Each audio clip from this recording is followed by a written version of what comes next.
Next up, warm up your butt cheeks. Cut there.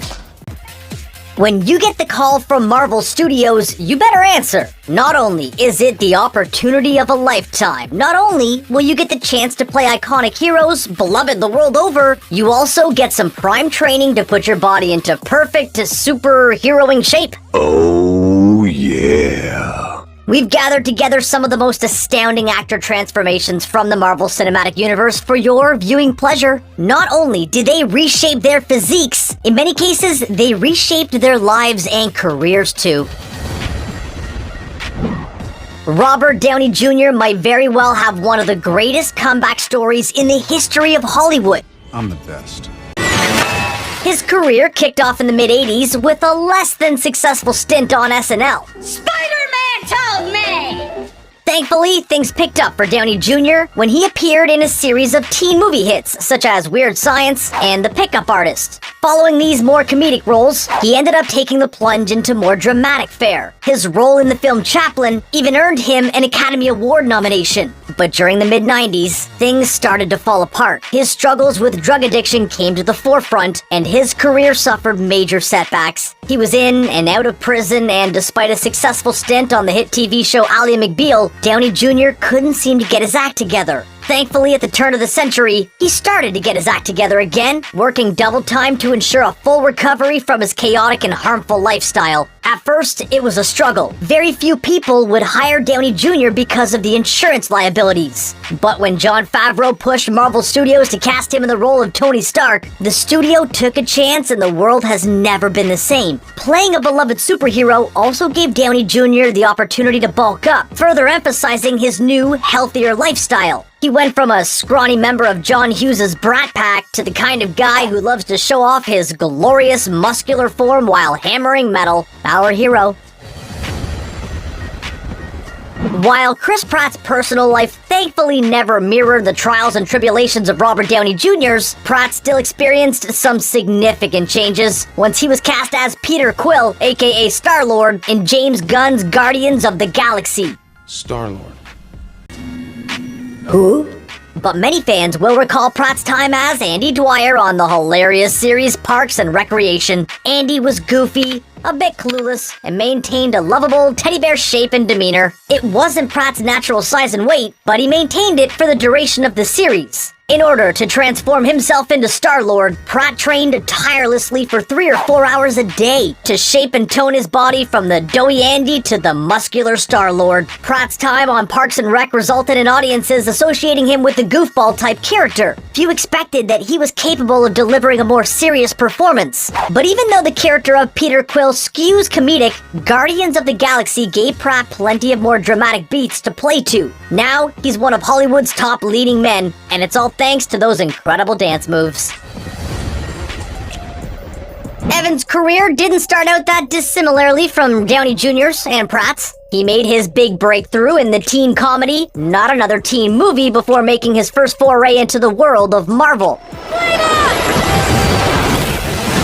Really though, Fantastic Four and Fantastic Four Rise of the Silver Surfer might not have been great, but Evans made for a pretty solid Human Torch. When his first superhero stint fell through, he tried his hand at more dramatic fare, starring in films like Danny Boyle's science fiction flick Sunshine. Evans gave a fantastic comedic turn in Edgar Wright's Scott Pilgrim vs. the World too, but his second attempt at joining the Marvel ranks ended up being far more successful. Evans' turn as Steve Rogers has become one of the Marvel Cinematic Universe's most beloved, and it's not difficult to understand why. Evans imbues the role with genuine humanity and sincerity. It doesn't hurt that he fills out that suit nicely. Not that he was ever in dire need of losing 60 pounds like his fellow Chris Pratt, but when Steve emerges from that pod, totally transformed, it's tough not to mutter an audible Keanu Reeves-inspired And we'd be remiss if we neglected to mention the final Chris in the MCU equation. Chris Hemsworth, the god of thunder himself. Unlike the other Chris's on our list, Hemsworth was relatively unknown when he first appeared in 2011's Thor. His biggest role up to that point had been in J.J. Abrams' first Star Trek film, where he played Captain Kirk's father, George Kirk. Hemsworth had already been in decent shape, but he still needed to prepare himself to take on the role. He trained with former Navy SEAL Duffy Gaver, the same trainer Chris Pratt would end up using to get in shape for Guardians of the Galaxy. They spent the majority of their training focusing on Hemsworth's arms and shoulders, probably to ensure that he was worthy of wielding Mjolnir. You're all not worthy. Hemsworth ended up gaining 20 pounds for the part, and has maintained the look through the majority of his career. Pretty cut. Well, with the exception of Fat Thor, that is. Alright, enough with the dudes, let's give the ladies a little time to shine. Before getting cast as Carol Danvers, aka Captain Marvel, Brie Larson had established herself as one of Hollywood's most impressive young talents. She appeared in films like Edgar Wright's Scott Pilgrim vs. the World, Destin Daniel Cretton's Short Term 12. Her biggest breakthrough came in 2015's Room. The performance earned her her first Oscar for Best Actress. It wasn't much of a surprise when Marvel Studios cast Larson in the coveted role of Carol Danvers. Her talent is undeniable. It also wasn't much of a surprise that Larson engaged in an intense workout regimen to put her into superheroing shape. Lucky for us, she ended up posting many photos and videos of her training time to her social media accounts. One of her routines involved pushing an almost 5,000-pound Jeep for a full minute. Another involved weighted push-ups, where she would wear a heavy chain on her back while doing push-ups. Of course, there were the standard hip thrusts, walking lunges, and pull-ups, but honestly, that whole car thing has us super impressed. As you can no doubt tell from the film, all that hard work paid off. Though we're more than a little disappointed that there wasn't a scene involving Captain Marvel pushing a car up a hill.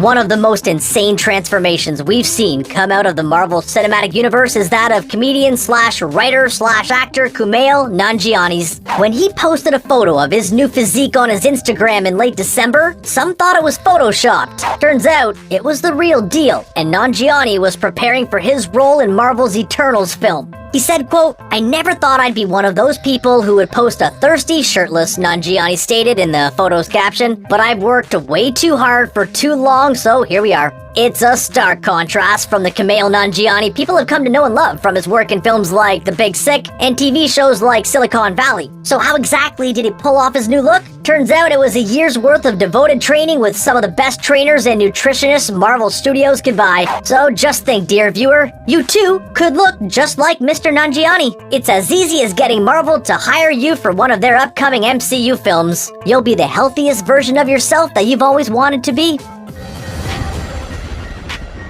And since we've broached the subject of skinny comedians turned muscular superheroes, let's talk a bit about Paul Rudd's transformation. Rudd's career kicked off in the mid-90s with roles in Clueless and Halloween, The Curse of Michael Myers. In the early 2000s, he joined up with the Judd Apatow comedy crew, which included the likes of Will Ferrell, Seth Rogen, Steve Carell, and Jonah Hill. His gloriously mustached turn as Brian Fantana confirmed Rudd's status as one of the funniest human beings on the planet. His likable, everyman quality made him the perfect candidate for Scott Lang in Marvel's Ant-Man.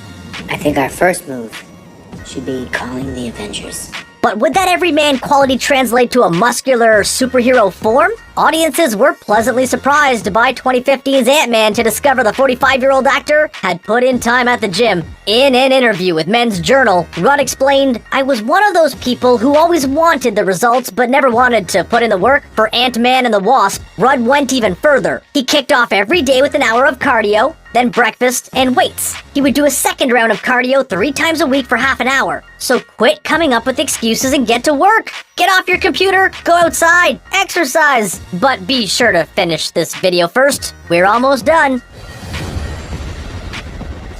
Last but not least in the slightest, the king of Wakanda himself, Mr. Chadwick Boseman. Before he got the call to join the Marvel Cinematic Universe, Boseman had established himself as a major talent, with performances as Jackie Robinson in 42 and James Brown in Get On Up. These roles required acting chops and a level of physical fitness, so when the time came to play T'Challa in the character's first MCU appearance, Captain America Civil War, Boseman was already off to a good start. It also didn't hurt that he already had a background in martial arts. To ensure he met the Black Panther's physical physical standards. Bozeman worked an additional 4 hours a day with his personal trainer, Addison Henderson. They took particular inspiration from Christopher Priest's Black Panther run. Henderson put great care into ensuring that Bozeman matched the character's comic book physique, and that he didn't get too bulky. It was important for T'Challa to appear agile and quick on his feet. We rarely stopped moving during our sessions, Henderson explained to Men's Journal. We trained like we were going into the fight of our lives.